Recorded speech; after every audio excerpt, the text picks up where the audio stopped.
दोस्तों नमस्कार। Gravitas study point में आपका स्वागत है। आज हम इस वीडियो में डिस्कस करेंगे भारत के महान्यायवादी के बारे में। अगर वीडियो अच्छा लगे तो प्लीज़ चैनल को ज़रूर सब्सक्राइब करना और बेल आइकन को भी दबाना। चलिए वीडियो शुरू करते हैं। भारत का महान्यायवादी यह एक संवैधानिक पद है जिसका उल्लेख संविधान के भाग 5 में और अनुच्छेद संख्या 76 में किया गया है। इसकी नियुक्ति सरकार की सिफारिश पर होती है राष्ट्रपति जी के द्वारा, और यह सरकार के वकील के रूप में कार्य करता है।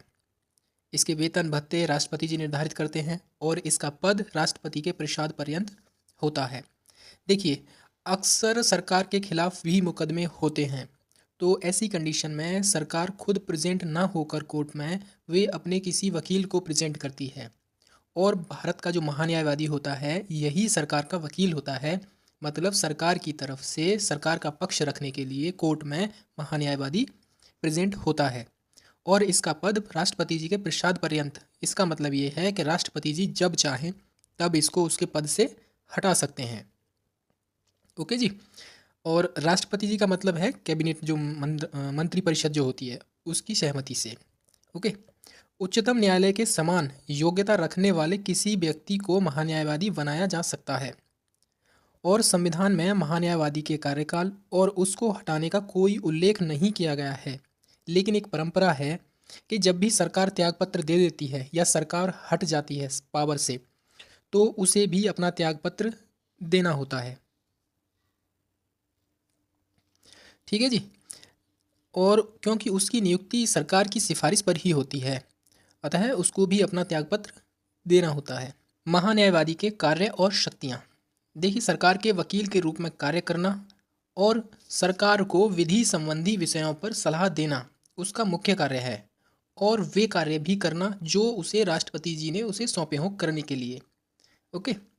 उच्चतम न्यायालय में भारत सरकार का पक्ष रखना, भारत सरकार की ओर से प्रस्तुत होना। जैसा कि अभी बताया हमने कि सरकार पर भी मुकदमे चलते हैं, उसके खिलाफ भी एफआईआर वगैरह जो केस होते हैं दर्ज किए जाते हैं, तो सरकार खुद प्रेजेंट ना होकर अपने एक वकील को कोर्ट में प्रस्तुत करती है, और वही वकील होता है महान्यायवादी।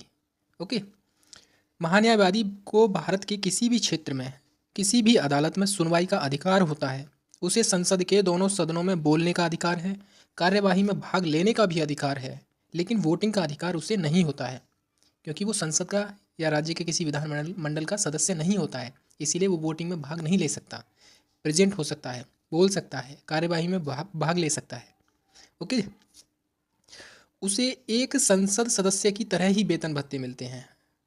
जो भी विशेषाधिकार होते हैं वो एक एज एक सांसद होता है, उसके तरह ही उसको वेतन भत्ते और अन्य लाभ मिलते हैं।